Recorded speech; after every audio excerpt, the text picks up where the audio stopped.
पूज्य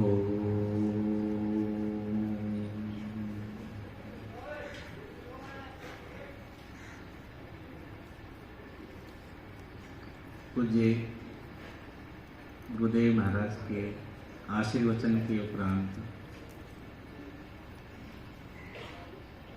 जो हमने गुरुजी के मुखारविंद से श्रवण किया है, जो बड़े गुरुजी के जीवन से प्रेरणाएं लेते रहते हैं हम, महाराज श्री उनके साक्षात प्रतिनिधि के रूप में उपस्थित हैं। जो संदेश, जो सूचनाएं, जो मार्गदर्शन हम सबको प्राप्त होता है,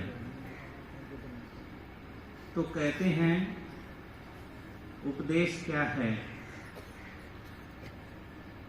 उपदेश है जाने हुए को मान लें और माने हुए को जान लें, जानना और मानना है उसको जी लें। यही तो उपदेश है। संत संतोष समाया हुआ, महंत महिमा संपन्न, गुरु जो अज्ञान से प्रकाश की ओर ले जाए। ऐसे ही सत्संग हो रहा था। गुरुजी सत्संग कर रहे थे। सभी सत्संग प्रेमी सत्संग का आनंद ले रहे थे। एक घुड़सवार था, उसको बहुत देर हो गई थी चलते चलते। सोचा थोड़ा सा घोड़े को आराम मिल जाएगा, मैं थोड़ा सा सत्संग सुन लेता हूं। घोड़ा बाहर बांध दिया और सत्संग सुनने लगा। और सत्संग में इतना मग्न हो गया, क्योंकि जो सत्संग था, कथा थी, वो वैराग्य की चल रही। धन धरनी के बीच में सारा गड़ा रह जाएगा, पशु भी बंधे रह जाएंगे जब मौत का दिन आएगा।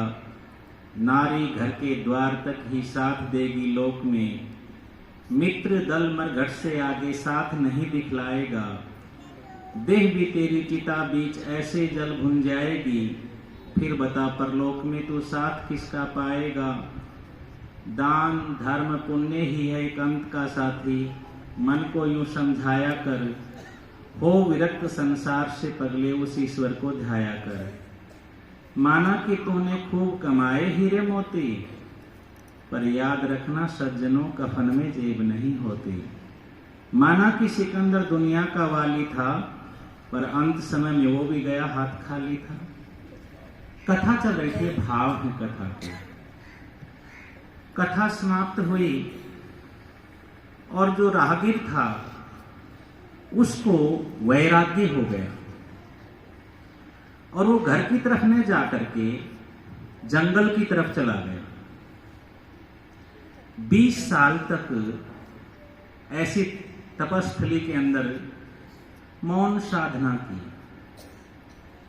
अपने को जाना, जैसे गुरुजी ने संकेत किया, इस कायनात को समझा, अपने तन मन धन का सदुपयोग करना समझा और उस अस्तित्व को, उस परमात्मा को, परम सत्ता को जान करके और फिर बस्ती की तरफ चला। रास्ते में वही स्थान फिर दिख गया। सोचा ये तो वही स्थान है। सत्संग फिर चल रहा था, सत्संग में फिर आके बैठ गया।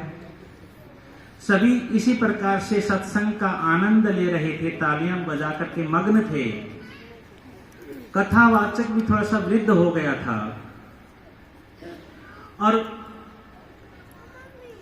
जो 20 साल की तपस्या करके आया था वो पीछे बैठ करके देख रहा था। सभी तालियां बजा रहे हैं। देखा कि लगभग श्रोता भी वही दिख रहे हैं, कथा करने वाला भी वृद्ध हो गए हैं। अब एक एक को जाकर के ऐसे हाथ लगा के देख रहा है, ऐसे वो ऐसे करे। ताली में मग्न था ना, अब बीच में आके कोई ऐसे मारे तो क्या बात है, शांति से सुनो ना। दूसरे को मारे, तीसरे को मारे। तो कथावाचक ने कहा क्या कर रहे हो, शांति से सुनो ना। खड़ा होकर ये कहने लगा महाराज जी मैं कुछ देख रहा हूं। क्या देख रहे हो? मैं ये देख रहा हूं कि ये जो मूर्तियां बैठी हैं ये जिंदी हैं या मरी हुई हैं। मैंने आज से 20 साल पहले आपकी 20 मिनट कथा सुनी थी। मैंने घोड़ा खोलना भी मैं भूल गया था, मुझे वैराग्य की कथा चल रही थी, मैंने घर बार छोड़ दिया था, साधना में लग गया। मैं देख रहा हूं कि ये इनमें कुछ है या नहीं। तो सज्जनों, जो सत्संग है, ये सत्संग में जितनी देर हम रहते हैं वैसा भाव और विचार हमारा 24/7 बन जाए, 24 घंटे 7 दिन। एक एक श्वास मेरा सत्संग के साथ चले, एक एक श्वास मेरा उस परम सत्ता से जुड़ करके चले, उसकी उपस्थिति अनुभूति मेरे अंदर बनी रहे, मेरे को वो परम सत्ता देख सुन जान रही है, ऐसा जीवन बन जाए। ऐसी ही भावना थी बड़े गुरुजी की। उनका कितना पावन पवित्र जीवन था, उसी का परिणाम है कि सभी के भाव और विचार कितने पवित्र हैं और कितने कितने प्राणियों का हित हो रहा है। बड़े गुरुजी की कृपा से पूज्य महाराज श्री जो आज हमारे सामने उपस्थित हैं, उनका जीवन बोलता है। ऐसे ही